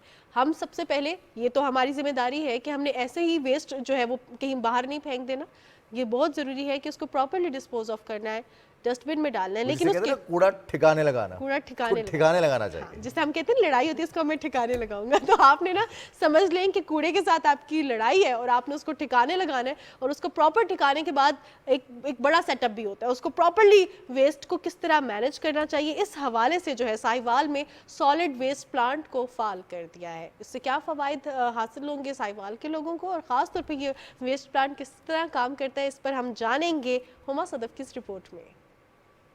माहौलियाती आलूदगी और ग्लोबल वार्मिंग दुनिया भर में जिंदगी को खतरे में डालने वाले संगीन मसाइल हैं। माहौलियाती आलूदगी की एक किस्म सॉलिड वेस्ट या आम जबान में कूड़ा करकट भी है। घरेलू कूड़े से लेकर अस्पताल और सनतों के फुजले तक ये जहरीली गैसों के अखराज और जेर जमीन पानी को आलूदा करने का सबब बनते हैं। मेरे घर पे कूड़ा जो पड़ा है ना बिल्कुल गल चुका है, तो उसमें ना वो पंप है, उसमें पानी निकालते हैं ना, तो उसमें भी बहुत स्मेल आती है। कूड़ा है तो अपने घर में शॉपर पर बांध के अपने एक साइड में रख लो, सुबह को जमादार आएगा तो ले जाएगा। बदबू फैलती है, मसला क्यों नहीं, मच्छर आते हैं। Urban unit planning and development Punjab ने साइंटिफिक बुनियादों पर कूड़ा करकट तल्फ करने के लिए साहिवाल में वेस्ट प्लांट लगाया है, जो शहर के कूड़े को तल्फ करने के साथ साथ अलहदा करने और इससे खाद बनाने का काम भी कर रहा है। सेग्रीगेशन प्लांट से दोबारा काबिल इस्तेमाल अशिया जैसे कागज, गत्ता, लोहा, शीशा, प्लास्टिक वगैरह को अलहदा और ईंधन के तौर पर इस्तेमाल होने वाली अशिया को अलहदा किया जाता है। ये जो प्रोजेक्ट है ये माहौलियाती दोस्त प्रोजेक्ट है, जिसमें से हम ग्रीन हाउस गैसेस एमिशंस तकरीबन कोई 1 lakh ton CO2 equivalent per annum जो है वो हम एक सेविंग कर ले हैं। तो ये एक जो प्रोजेक्ट जो हुकूमत पंजाब ने लगाया है, ये बहुत इसका पोटेंशियल मौजूद है कि इसको हम बड़े शहरों में लाहौर के अंदर, गुजरावाला के अंदर, रावलपिंडी के अंदर, फैसलाबाद और मुल्तान के अंदर भी हम इसको रेप्लिकेट कर सकते हैं। एक खसूसी प्लांट से फलों सब्जियों के छिलके, खाने पीने की अशिया, ग्रीन बेल्ट और गलने सड़ने वाली अशिया को खाद में तब्दील किया जाता है। इस वक्त ये प्लांट 36 टन कूड़ा रोजाना प्रोसेस करके नामियाती खाद बना रहा है। ताहम हमें हर शहर में ऐसे प्लांट की जरूरत है। राइट जी, ऐसे प्लांट्स होंगे तो ये तमाम प्लांट्स मिलकर कूड़ा करकट को ना सिर्फ ठिकाने लगाएंगे, बल्कि उससे जो हमारा फ़ायदा है वो भी बढ़ जाएगा। और जैसे उन्होंने कहा कि इससे खाद बनाई जा रही है, बहुत ज़रूरी चीज़ है कि हम उसको खाद में कन्वर्ट करें, किसी जो है ना करामत चीज़ में उसको कन्वर्ट किया जा रहा है ना। और यही तो मानूर कहते हैं कि इससे पहले जब माहौल साफ़ सुथरा था, लोग सादा थे, ज़िंदगी बड़ी आसान थी, फिर टेक्नोलॉजी आ गई और टेक्नोलॉजी ने अपने साथ बहुत सारी चीज़ें लाई। ऐसा नहीं है कि टेक्नोलॉजी बुरी है, टेक्नोलॉजी बहुत अच्छी है, इसने इंसान को बहुत ज़्यादा फ़ायदे दिए हैं, हमारी ज़िंदगी को मज़ीद बेहतर किया है, आसान किया है, ज़िंदगी को सेहतमंद किया है और इसके साथ साथ मुख्तलिफ अपॉर्चुनिटीज़ फ़राहम किए हैं। लेकिन इसको अगर हम नेगेटिवली इस्तेमाल करेंगे या तवज्जो नहीं देंगे, जैसे प्लास्टिक का इस्तेमाल बेतहाशा हो गया है, तो फिर ये हमारी अपनी गलती है, इसमें टेक्नोलॉजी का कोई कसूर नहीं है। तो जब हम अपॉर्चुनिटीज़ की बात करते हैं मानूर, तो फिर अपॉर्चुनिटीज़ तो हर फील्ड में होती हैं, लेकिन हीरो वो होता है जो उन अपॉर्चुनिटीज़ को ना सिर्फ अवेल करता है बल्कि उन अपॉर्चुनिटीज़ में शानदार नताइज लेकर आता है। बिल्कुल जनाब, और पाकिस्तान के नौजवान हर फील्ड में पाकिस्तान का नाम रोशन करें। आज भी हमारे साथ प्रोग्राम में एक ऐसी शख्सियत मौजूद है जिनसे बात करके हम भी बहुत ज़्यादा इंस्पायर होंगे और वो आप लोगों के लिए भी इंस्पिरेशन का बाइस है। नाजरीन, पाकिस्तान के बसारत से महरूम आर्चर तनवीर अहमद ने पाकिस्तान का नाम रोशन किया है और बेल्जियम में रिमोट शूट मुकाबलों में तनवीर अहमद ने दूसरी पोजीशन हासिल की है।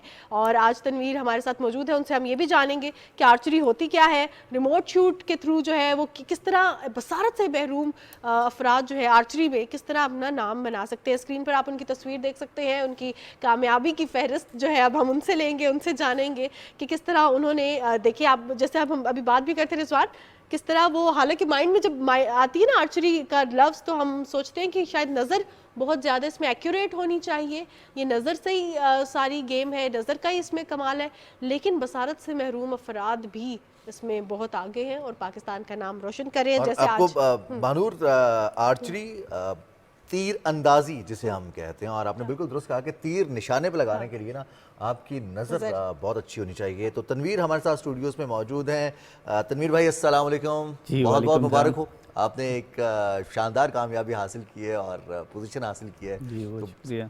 तो कैसे आर्चरी, जैसे महानूर बता रही थी कि बसारत से महरूम लेकिन आर्चरी का शौक़, इसकी कोई ख़ास रीज़न थी, इस गेम को पसंद करना था या फिर चैलेंज था जिसमें साबित करना था कि हम भी कर सकते हैं? डेफिनेटली एक ऐसा बंदा जिसको नज़र इतना ज़्यादा नहीं आता है या बिल्कुल नहीं नज़र आता, उसके लिए ये एक चैलेंज होता है।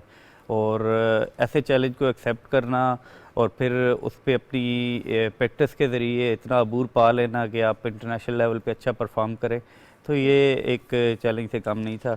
और ड्यूरिंग अ कोर्स मैंने मेरे एक ट्यूटर थे, उन्होंने मुझे बताया था कि उन्होंने कुछ ब्लाइंड लड़कियों पे रावलपिंडी में काम किया और उनको मोटिवेट किया, उनसे तीर अंदाज़ी कराई। तो मैं ये सुन के बड़ा खुश हुआ और मैं ये 2017 की बात है और मैंने उन्हें कहा कि मैं ये गेम खेलना चाहता हूँ। और देन मेयर 4-5 साल के अरसे में अपने आप को इस लेवल पे ले आए हैं कि आप इंटरनेशनली लोगों को compete कर रहे हैं और अल्हम्दुलिल्लाह अच्छे टाइटल्स भी लिए हैं माशाल्लाह। सही। अच्छा, अब मैं आपसे ये जानना चाहूँगी तनवीर साहब कि हम बेसिकली जब आर्चरी के हवाले से बात कर रहे होते हैं तो हमारे माइंड में एक डिफरेंट कंसेप्ट आता है और ख़ास तौर पे विजुअली इम्पेयर्ड जो अफराद हैं उनके लिए आर्चरी कितनी डिफरेंट है, उस गेम में होता क्या है, क्या करना होता है, मतलब कौन सा सेंस होता है बॉडी का जिसका ज़्यादा इस्तेमाल करना होता है, इस हवाले से थोड़ा सा आगाह कीजिएगा। असल में जो आर्चरी है ये माइंड गेम है और आपको मेंटली टफ होना पड़ता है इस गेम के लिए और ये पेशेंस की गेम है। और जब आपको ख़ास तौर पे जब देख नहीं पा रहे और आपने अपने माइंड में उस टारगेट को बनाना है कि आपने मैक्सिमम पॉइंट को हासिल करना है, आपने बुल्सआई हिट करना है, तो उसके लिए आपको मेंटली स्ट्रांग होना पड़ता है, आपको फिज़िकली अपने आप को फिट रख के, क्योंकि ये नॉर्मल लोगों की जैसी ही गेम है, सिर्फ जस्ट फ़र्क ये है कि हम टेक्टाइल साइट यूज़ करते हैं, वो एक छोटे से होल से अपने टारगेट को देख रहे होते हैं, हम सेंस करके अपने जो टेक्टाइल साइट है उसको अपना हाथ टच करके तो अपना शूट कर रहे होते हैं। सही। और आपको इतनी, क्योंकि ये थोड़ी सी एक्सपेंसिव गेम है, इसके लिए आपको रिसोर्सेज की ज़रूरत होती है। तो मैं खुश नसीब हूँ कि मुझे मुख्तलिफ स्पॉन्सर सपोर्ट करते रहते हैं और ख़ास तौर पे पिछले 5 माह से बर्ड फाउंडेशन है पाकिस्तान में जो मुझे सपोर्ट कर रही है और मैं अल्हम्दुलिल्लाह एक अच्छे लेवल पे अपने आप को मेंटेन करने के लिए भी कोशिश कर रहा हूँ। जैसे तनवीर भाई, इस गेम को खेलने के लिए या फिर कोई भी काम करने के लिए मानो हम देखते हैं कि प्रैक्टिस बहुत ज़्यादा ज़रूरी होती है और हम देखते हैं फिजिकल फिटनेस, आपने मेंटली टफ होने की बात की, लेकिन फिजिकली स्ट्रेंथ, फिजिकली फिट होना वो भी ज़रूरी है। तो इसमें कितने घंटे की प्रैक्टिस होती है और कितनी ज़्यादा प्रैक्टिस होती है? Practice makes a man perfect. बिल्कुल, इसमें प्रैक्टिस तो डेफिनेटली बहुत मस्ट है। मैं भी रिसेंटली 1 महीने का कैंप करके आ रहा हूँ यूके में और मैं तकरीबन 6 घंटे डेली ट्रेनिंग कर रहा था वहाँ पे। और इसके लिए आपको ख़ास तौर पे इस गेम में आपके शोल्डर स्ट्रांग होने चाहिए, आपके मसल्स स्ट्रांग होने चाहिए और मसल्स आपके प्रॉपर्ली वर्क कर रहे हों और साथ साथ आपकी मेंटल एबिलिटी इतनी हो कि आप अपने टारगेट पे फोकस रखे हुए हों। तो प्रैक्टिस तो बहुत ज़रूरी है और जितनी ज़्यादा प्रैक्टिस होगी उतनी आपकी एक्यूरेसी में भी इजाफा होगा। सही। अच्छा तनवीर साहब, अभी हम ज़रा बेल्जियम में होने वाले मुकाबलों के हवाले से बात करते हैं जिसमें आपने दूसरी पोजीशन हासिल की। कितने इसमें खिलाड़ी थे, कितनी टीम्स थी और कहाँ से लोग, किस किस मुल्क से लोग? ये बेसिकली एक ऑनलाइन इवेंट होता है जो कि जितने प्लेयर हैं अपने आप को मैच सिचुएशन गेम में बेहतर तौर पे परफॉर्म करने के लिए यूज़ करते हैं। ये ग्लोबली इस इवेंट को मुनक्किद किया जाता है और वीकली और मंथली बेसिस पे ये इवेंट्स होते हैं। तो हम भी टाइम टू टाइम इन इवेंट्स में पार्टिसिपेट करते हैं और ये जो 187 रिमोट शूट था सीज़न 3, इसमें ओवरऑल 30+ एथलीट थे फ्रॉम 11 डिफरेंट नेशन और जिसमें इटली, बेल्जियम, USA, UK और इजिप्ट, जॉर्डन, बहुत सारे और कंट्रीज़ भी इसमें शामिल थे और जिनके साथ compete किया और अल्हम्दुलिल्लाह मैंने अपना पर्सनल बेस्ट स्कोर किया जो कि 18 मीटर पे ये शूट हुआ था और हमने 60 एरोस शूट करने होते हैं और उस पर हमारी स्कोरिंग बनती है और 455 स्कोर मैंने किया था जो कि मेरा पर्सनल बेस्ट है अभी तक।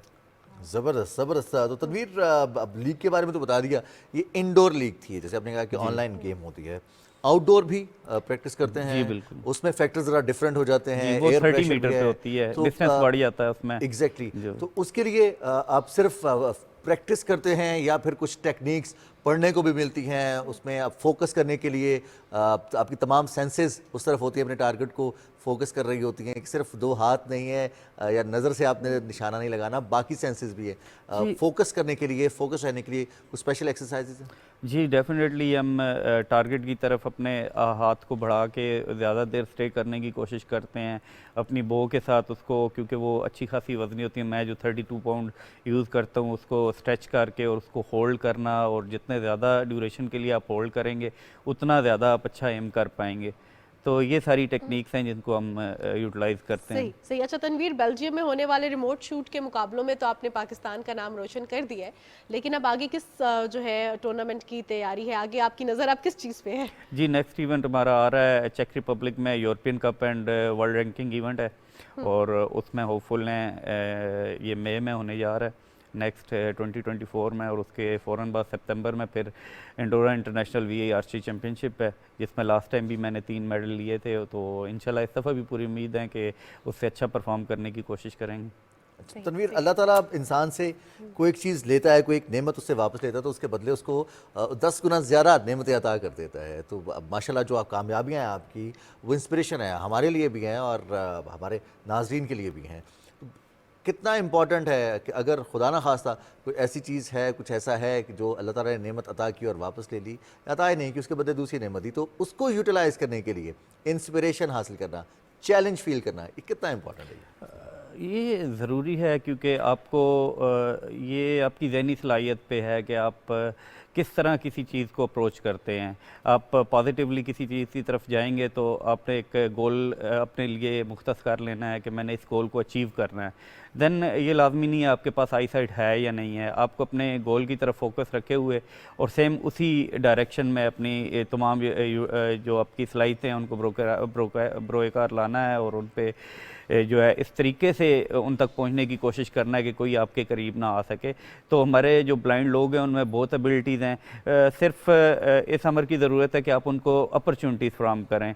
कहते हैं ना, ज़रा नाम हो तो ये मट्टी बहुत सर के। अभी पैरा एशियन गेम्स में हमारे बहुत सारे एथलीट्स ने गोल्ड मेडल जीते और वो हमारे इस प्रोग्राम का हिस्सा भी बने, पाकिस्तान टेलीविजन स्क्रीन पर आए। अच्छा तनवीर, बेसिकली जिस तरह हम हमेशा प्रमोट तो करते हैं, लेकिन एक चीज़ मुझे बड़ी अच्छी लगती है कि अफराद बाहा माजूरी भी जो है वो अपना हिम्मत से काम लेते हैं, हौसले से काम लेते हैं, और अपॉर्चुनिटीज़ जो थोड़ी थोड़ी भी हैं उनको अवेल करते हैं। अब आपको क्या लगता है कि विजुअली इम्पेयर्ड अफराद जो है, बसारत से महरूम अफराद, जिनको शौक़ भी है, देखते हैं, सुनते हैं, लेकिन जो है वो ऑब्वियसली उनको पता नहीं है फेडरेशंस के साथ, क्लब्स के साथ एसोसिएट होना कितना ज़रूरी है, उसके लिए आपने अपने स्पोर्ट्स क्लब में जाना चाहिए, अपनी सिटी के जो हमारे डिफरेंट वो फेडरेशंस होती हैं उनके साथ मुंसलिक होने, स्कूल कॉलेजेस में जाके अपने स्पोर्ट्स टीचर से बात करें, बिकॉज बच्चों को नहीं पता and they really want to do such things.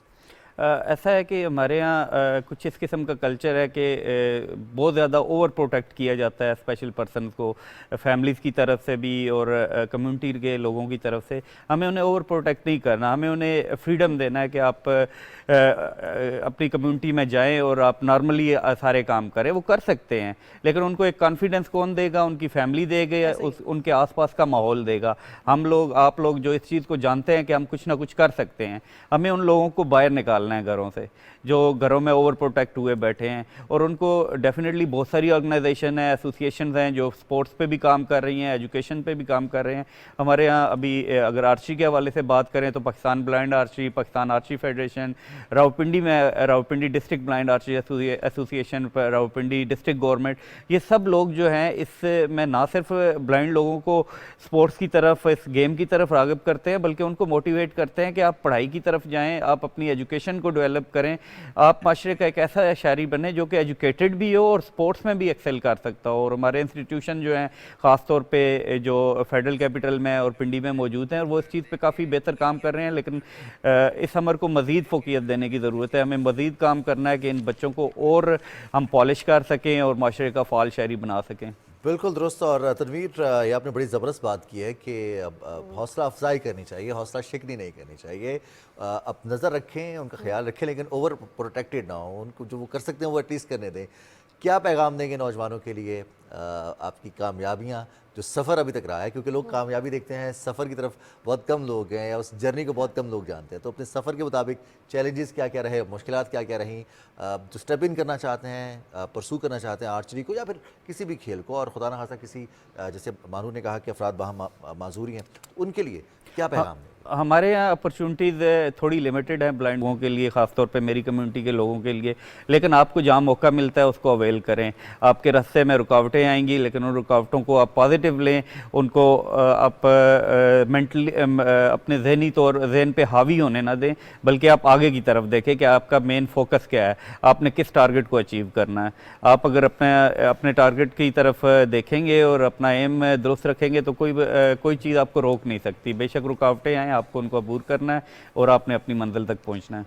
बहुत शुक्रिया तनवीर आपके वक्त का, आपने जो है इंस्पायर किया हम सबको, हमारी ऑडियंस को भी, और पाकिस्तान का नाम दुनिया भर में रोशन किया। बहुत शुक्रिया आपने प्रोग्राम में हमारी जानिब से यही पैगाम के आप मज़ीद आने वाले इवेंट्स में अल्लाह ताला आपको मज़ीद कामयाब करे, पाकिस्तान का नाम रोशन करें और दुनिया भर में आप पाकिस्तानी परचम लहराएं। और जहाँ बात होती है फोकस की, टारगेट की, और जब आपको ये चीज़ें क्लियर हो, अपना टारगेट क्लियर हो, अपनी मंजिल क्लियर हो, तो आपके लिए आपका जर्नी खूबसूरत हो जाता है, आपके एम्बिशंस क्लियर हो जाते हैं, आप फोकस हो जाते हैं, आपके लिए चैलेंजेस आसान हो जाते हैं। और जो बात मौके की थी मानूर तनवीर ने, तो वो ये था कि मौका मिलता है और सिर्फ मौके को पहचानना और उस मौके से इस्तेफादा करना। आप अपने टैलेंट के मुताबिक, अपने जो आपका रुझान है उसके मुताबिक अगर मौके से फ़ायदा उठाएंगे तो आप उसी एक मौके को अपनी ज़िंदगी भर के लिए कामयाबी में कन्वर्ट कर सकते हैं। बिल्कुल जनाब, हम कामयाबी के हवाले से बात कर रहे हैं तो कामयाब हम तब ही होते हैं जब हम एक ऐसा माहौल तश्कील दें जो हमारी आने वाली नस्लों के लिए फ़ायदेमंद हो,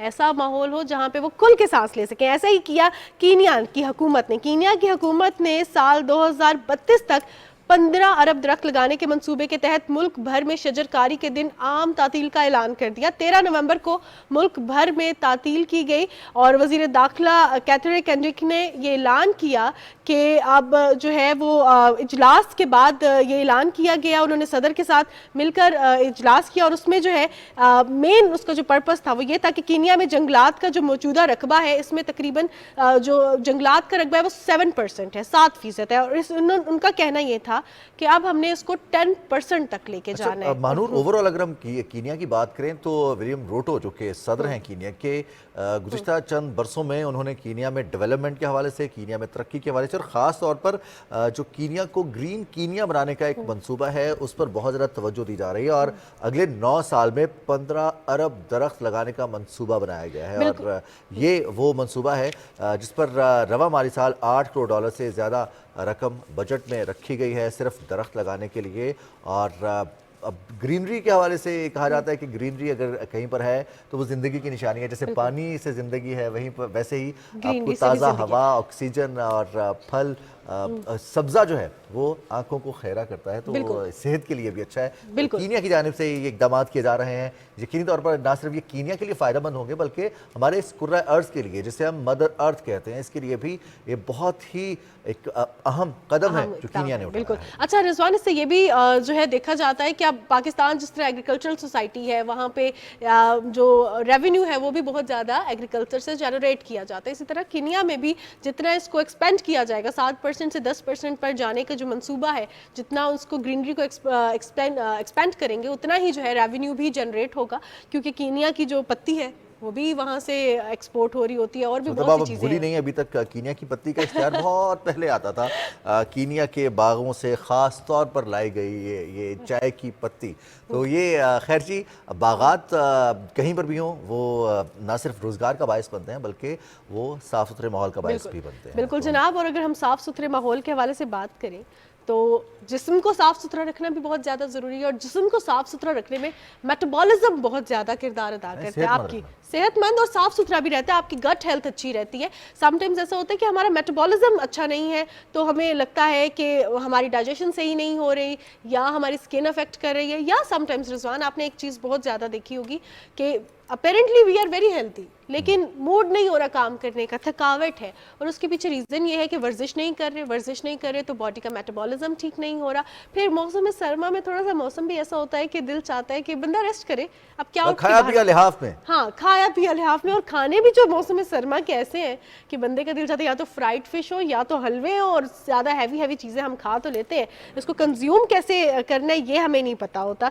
अब हम मछली के हवाले से बात करें, मछली भी बहुत ज़्यादा फ़ायदेमंद होती है बॉडी के लिए, ओमेगा 3 है इसमें, बालों के लिए अच्छी है, स्किन के लिए अच्छी है। लेकिन रिजवान, मछली को खाना कैसे, ये बड़ा इंपॉर्टेंट सवाल है। मछली खाने के लिए कुछ अलग से तरीका है? जाहिर सी बात है, जितने अगर आप 5 किलो तेल में मछली फ्राई करेंगे रिजवान, क्या पता वो फायदेमंद हो, लेकिन वो मजेदार बहुत ज्यादा है। तैयार करने का तरीका, उसके इंग्रेडिएंट्स का तरीका जो है, मैं समझा शायद मछली खाने का कोई अलग से तरीका है, उसके लिए आपको अलग से कोई एहतमाम करना है। आप दस्तरखान पर खाएंगे, आप टेबल पर बैठ के रख के उसको खाएंगे, मेहमानों के साथ शेयरिंग में खाएंगे, या अकेले खाएंगे, कोई एक तरीका लेकिन खानी आपने गरम है ताकि आपको मजा आए, है ना। चलिए जी, अब खैर हम तो ये जैसे मछली खाएं अब तक खाते रहे हैं, अक्सर ये होता है कि कोई डाइटिशियन आता है तो हमें बताता है कि अब तक आपने ज़िंदगी में जो खाया है, खुराक तो ठीक थी लेकिन आपने खाया गलत अंदाज से। Your whole life आज was a फिर कुछ lie. ऐसा होने वाला है। आज शायद ऐसा हो, क्योंकि हमारे साथ प्रोग्राम में अनीसा सुहेल मौजूद है जो कि क्लिनिकल डाइटिशियन है। सबसे पहले तो आपको प्रोग्राम में खुशामदीद कहती हूँ, welcome to the show. Anisa, मौसम सरमा में कौन कौन सी जो ग़िज़ाएं हैं वो हमारे लिए, हमारी बॉडी के लिए अच्छी होती है? मैं इस क्वेश्चन को स्टार्ट इस तरह से करूँगी कि नबी करीम सल्लल्लाहु अलैहि वसल्लम ने फरमाया कि हमें सीज़न के मुताबिक खाना चाहिए। जैसा मौसम है, जो मौसमी सब्ज़ी है, मौसमी फल है, जो अनाज वगैरह मौसम में उग रहा है वो खाना चाहिए। और अब लेटेस्ट रिसर्चेस ये कहती हैं कि जब सीज़न बदलता है, जब मौसम बदलता है, तो उसके, आपने गट हेल्थ की अभी बात की थी, तो उसके मुताबिक हमारे मैदे में जो अल्लाह ताला ने बैक्टीरिया वगैरह बनाए हुए हैं, जो असल में हमारी डाइजेशन के लिए, हमारे मेटाबॉलिज्म के लिए, जो आपने लफ्ज़ इस्तेमाल किया उसके लिए ज़रूरी होते हैं, वो तब्दील होते हैं। और वो जब तब्दील होते हैं तो इस तरह से तब्दील जो तब्दीली आती है वो ऐसी होती है कि हमारे जो उस मौसम में सब्जियां, फल, अनाज वगैरह होता है वो हमें सूट करता है। और बिल्कुल इसी तरीके से जो विंटर्स में, सर्दियों में जो कुदरती तौर पे फल हैं, सब्जियां हैं, अनाज हैं जो उग रहे हैं कुदरती तौर पे, हमें वो कंज्यूम करने चाहिए और भरपूर कंज्यूम करने चाहिए। लेकिन ये है कि हमें पोर्शन कंट्रोल का ख्याल रखना चाहिए। बहुत ज़्यादा नहीं खाना चाहिए, जैसे ड्राइंग रूम में बैठ के आप 2-2 किलो मूंगफलियाँ खा जाए एक ही बार, ऐसा नहीं करना चाहिए। नट्स बहुत इंपॉर्टेंट है। आपके सवाल के जवाब में जो मेवे हैं, खुश्क मेवे, वो ज़रूर खाने चाहिए, जिसमें बादाम, अखरोट, मूंगफली, काजू, पिस्ता, ये सब सारी चीज़ें आती हैं, किशमिश वगैरह सब चीज़ें खानी चाहिए। लेकिन ऑब्वियसली हर बंदे का मुख्तलिफ पैटर्न होता है, हर बंदे की जो रिक्वायर्ड कैलोरीज होती हैं जो उसने पूरे दिन में लेनी होती हैं, और जो प्रोटीन, कार्बोहाइड्रेट्स, फैट्स जो उसने लेने होते हैं पूरे दिन में, वो मुख्तलिफ होते हैं, तो वो उसके हिसाब से लेने होते हैं उसने। अच्छा अनीसा, कुछ लोगों के लिए तो ये ज़रूर बताइएगा कि मैदे को थोड़ा आराम भी देना चाहिए, कुछ देर के लिए उसको खाली भी छोड़ना चाहिए, एक प्रैक्टिस होती है। रमज़ान मुबारक पूरा महीना ऐसा है। अब बताइए कि खुश्क मेवाजात जो होते हैं, बहुत सारे लोगों का ये कॉन्सेप्ट है कि ये आप खाने के बाद इनको खाएं तो ज़्यादा फ़ायदा है। कुछ लोगों का ये मानना है कि इसको आप अगर खाने से 2 या 3 घंटे के वक्फे के बाद खाएँ तो उनकी अफादियत बढ़ जाती है। फिर कुछ खुश्क मेवाजात ऐसे हैं जिनके सेहत पर असरात अच्छे नहीं होते हैं। फॉर एग्जांपल, अगर किसी को खुदा न खास्ता शुगर का मरज़ है या फिर किसी को blood pressure, high blood pressure है, तो उनके लिए कौन से खुश्क मेवाजात ठीक रहते हैं और कौन से अवॉइड करने चाहिए? अच्छा, सबसे पहले तो ये आपने खाने के वक्त की बात की कि किस वक्त खाने चाहिए, तो इसका सबसे बेहतरीन, क्योंकि ये हैवी होते हैं, बेसिक्स जो इसकी सोर्स है वो फैट्स की सोर्स है, जो नट्स होते हैं या सीड्स होते हैं वो, तो खाना ये उनको उस वक्त खाना चाहिए जब आपका मैदा खाली है। सुबह निहार मुँह बहुत अच्छा टाइम है, आपका पूरा मैदा खाली है, रात भर आपने कुछ नहीं खाया, बहुत अच्छा टाइम है, आप खा सकते हैं।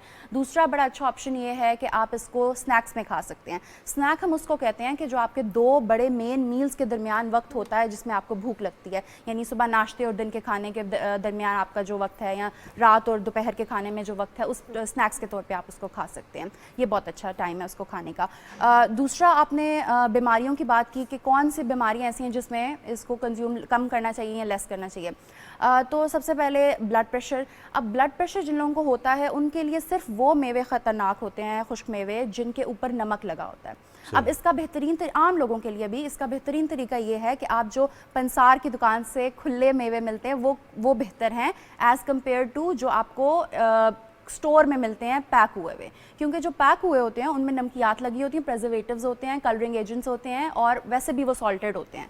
तो या तो आप खुले लेके काजू उसको है, रोस्ट पिस्ता है, करके खा जिनको लें, नमक ऐड होता है, बिल्कुल एडेड सॉल्ट होता है उसमें, तो ब्लड प्रेशर के लिए उनको ख्याल रखना चाहिए। शुगर के लिए मेवे दरअसल बहुत अच्छे हैं, क्योंकि एक तो वो फैट का सोर्स होते हैं, तो उससे पेट बहुत अच्छी तरह भरा रहता है, बहुत लंबी देर तक भरा रहता है, उसमें एकदम इंसुलिन स्पाइक नहीं आता, आपके ब्लड में जाके जो नट्स होते हैं, खुश मेवे होते हैं, वो शुगर स्पाइक कॉज नहीं करते, एकदम से आपकी शुगर हाई नहीं करते, आराम आराम से करते हैं। उसके बाद जो सेकंड सोर्स है नट्स और ऑयल्स वगैरह का, सीड्स वगैरह का, ये बहुत अच्छी सोर्स हैं फाइबर की।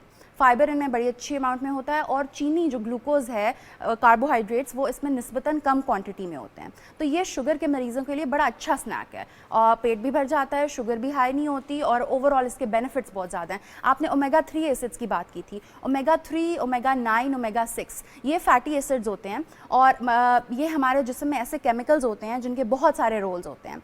फैट बेस्ड होते हैं, चर्बी गुड कोलेस्ट्रॉल का सोर्स होते हैं, हमारे जिस्म में 70% कोलेस्ट्रॉल जिस्म खुद बनाती है, और ये जो है ये उसको बनाने में हेल्प करते हैं, जो नट्स होते हैं। इसके बाद ये हमारी स्किन के लिए बहुत अच्छे होते हैं, क्योंकि इसमें ऑब्वियसली ऑयल्स होते हैं, फैट्स होते हैं, वो हमारे स्किन की फर्मनेस के लिए बहुत अच्छे होते हैं। बालों के लिए, मेंटल हेल्थ, जिन लोगों को एंग्जाइटी, डिप्रेशन या मूड स्विंग्स हैं, मूड चेंजेस बहुत ज़्यादा आते हैं, उन या जो बच्चे हैं जो पढ़ रहे हैं, जिनके एग्ज़ाम्स हो रहे हैं, वो कहा करते थे कि माएँ बादाम और वो अखरोट वगैरह का मिक्सचर खिलाया करती थी बच्चों को पेपर्स के दौरान, तो वो बिल्कुल इसकी साइंटिफिक रीज़न है, वो खाना चाहिए, क्योंकि मेंटल हेल्थ के लिए ड्राई फ्रूट्स बहुत अच्छे होते हैं। सही है। तो ड्राई फ्रूट्स, रूरल एरियाज की बात करें तो वहाँ पर जो एक मशरूब बनाया जाता है बादाम से और खशखाश से और मुख्तलिफ खुश पंजाब से, में सरदाई जिसे कहा जाता है, कोटा भी कहा जाता है, तो उसके भी फ़ायदे बहुत ज़्यादा बताई जाती है। बिल्कुल उसकी होती है, बस उसमें ये होता है कि जब हम आलमंड्स को या किसी भी नट्स को ब्लेंड करते हैं, तो उसके जो ऑयल्स रिलीज होते हैं वो असल में ब्लेंडर के जो होते हैं उसमें ब्लेड्स पे रह जाते हैं, उसी पे रह जाते हैं। असल में वो जो ऑयल्स होते हैं हमें वो कंज्यूम करने जो रेजिड्यू होते हैं वो रह जाते हैं, और अमूमन जब हम ग्लास पे उसको पोर इन करे होते हैं तो हम उसको छोड़ देते हैं। अच्छा,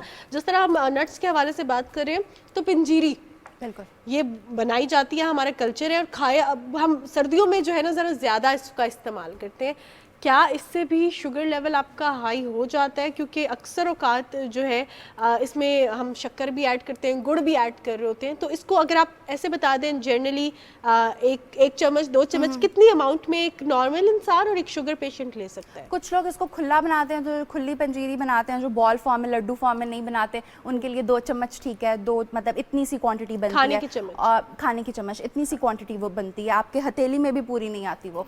और अगर आप लड्डू फॉर्म में देखें तो वो इतना छोटा सा जो गोल सा बनता है वो आप, हाँ बिल्कुल, वो छोटा सा ले सकते हैं। लेकिन ये है कि आपने फिर इसके साथ, ये नहीं है आप खाने के बाद ले रहे हैं, आपकी ऑलरेडी आपके जिस्म में जो ग्लूकोज स्पाइक है वो आ चुकी है, खाना जा चुका है, उस वक्त आप मतलब आपने ओवर ईटिंग नहीं करनी, आपने वो स्नैक के तौर पे लेना है, उस वक्त लेना है जब आपके अच्छा खासा 3-4 घंटे का वक्फा गुजर गया है। टी ब्रेक होती है हमारी, टी ब्रेक होती है। दूसरी चीज़ ये कि अगर आप इसमें गुड़ और चीनी का बहुत ज़्यादा इस्तेमाल नहीं करें तो ये फिर बहुत अच्छा उसका बड़ा अच्छा सोर्स बन सकता है। गुड़ अगर देसी गुड़ है तो उसके बहुत फ़वाइद हैं, उसमें जिंक होता है, मैग्नीज़ होता है, पोटाशियम होता है, एंटीऑक्सीडेंट्स होते हैं। उसके बाद गूंद डाली जाती है, रेजिन्स जिसको बोलते हैं, गम होती है वो दरख्त से उतरती है, उसके जॉइंट्स की लुब्रिकेशन के लिए वो बहुत अच्छा होता है। इसके अलावा फिर उसमें नट्स के हम ऑलरेडी डिस्कस कर चुके हैं। देसी घी उसमें डाला जाता है, देसी घी एंटी इन्फ्लेमेटरी होता है, जिसका मतलब ये है कि जिसम में जो सोजिश होती है मुख्तलिफ बीमारियों की वजह से, इनफैक्ट सोजिश की वजह से बहुत सारी बीमारियां होती हैं, पीसीओएस, एंडोमेट्रियोसिस, इस तरह की बहुत सारी बीमारी होती हैं, उसके लिए बहुत अच्छा है देसी घी, उसके लिए अच्छा है। बिल्कुल देसी घी उसके लिए बहुत अच्छा है। उसमें फैट होता है देसी घी में, लेकिन उसमें मोनो अनसैचुरेटेड फैट्स होते हैं जो कि जिस्म के लिए बहुत बेहतरीन होते हैं, मेंटल हेल्थ के लिए बहुत अच्छे होते हैं। लेकिन इसका मतलब ये नहीं है कि इसको आपने बस खाए चले जाना है और हर रोज बहुत ज्यादा। अनीसा, इतनी मजेदार चीजों का जिक्र करके आखिर में जो लेकिन आया ना उसने सारे ख्वाबों के ऊपर पानी फेर दिया। अब चले, हम ये जो मीठा है या फिर देसी खुराक है हमारी, इससे थोड़ा सा आजकल जो सबसे ज़्यादा फोकस होता है सी फूड के ऊपर, मछली आई है, फ्राई हो रही है, मसाले लग रहे हैं, तेल में बन रही है और किलो के हिसाब से खाई जा रही है। समटाइम्स तो मुकाबले भी होते हैं कौन कितनी खाएगा। ये बताइएगा सी फूड का सबसे ज़्यादा फ़ायदा क्या है इंसानी सेहत में? अच्छा, सी फूड में होते हैं ओमेगा 3, 6 और 9 फैटी एसिड्स होते हैं। आपने देखा होगा बहुत सारे लोगों को फ़िश ऑयल सप्लीमेंट रिकमेंड किए जाते हैं डॉक्टर की तरफ से, और ख़ास तौर पे हमारी जो कौम है, मतलब जो हमारा एरिया है पाकिस्तानी, उसमें धूप लगती है हमें, लेकिन हमारी स्किन टोन ऐसी है कि हम उसको बहुत विटामिन डी जो आ रहा है वो बहुत एब्जॉर्ब नहीं कर सकते। तो फ़िश ऑयल जो है वो विटामिन डी का बहुत अच्छा वो है सोर्स है। अब जो फ़िश ऑयल नहीं है वो ऑब्वियसली ताज़ी फ़िश भी उसकी उतनी अच्छी सोर्स है। विटामिन ए होता है उसमें, विटामिन डी होता है, विटामिन ई होता है, विटामिन के होते हैं, और ये तमाम विटामिन्स वो होते हैं जो कि नेचुरली कुदरती तौर पे चिकनाई वाली चीज़ों में जज्ब होते हैं।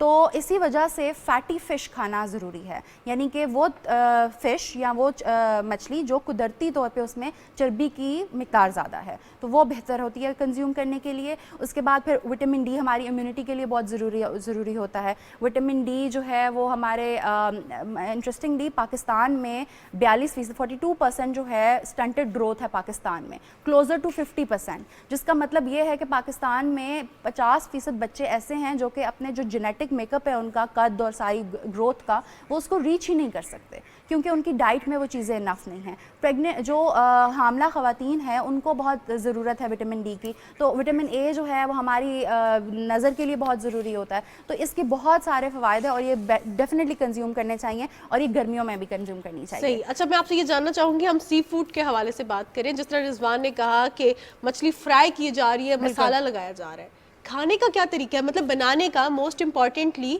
कि हम जब सी फूड खा रहे होते हैं, बैठ के खाएंगे क्या खड़े होके खाएंगे, बैठ के खाएंगे और किलो के हिसाब से खा लेंगे, है ये ना? जरूर है कि कितना खाएंगे, कितना खाना, और खास तौर पे deep fry is it fine? क्योंकि अक्सर औकात हम सब्जियों को भी इतना ओवर कुक कर देते हैं, फिश को भी डीप फ्राई करें, ग्रिल करें, क्या हेल्थ के लिए बेहतर है? आप इस पर क्या कहना चाहेंगे? स्टीम भी फिश, मुंह में पानी आ गया है। डीप फ्राई तो मैं बिल्कुल भी, मैं डाइटिशियन हूँ, मैं डीप फ्राई रिकमेंड नहीं करूँगी, कोई भी नहीं करेगा।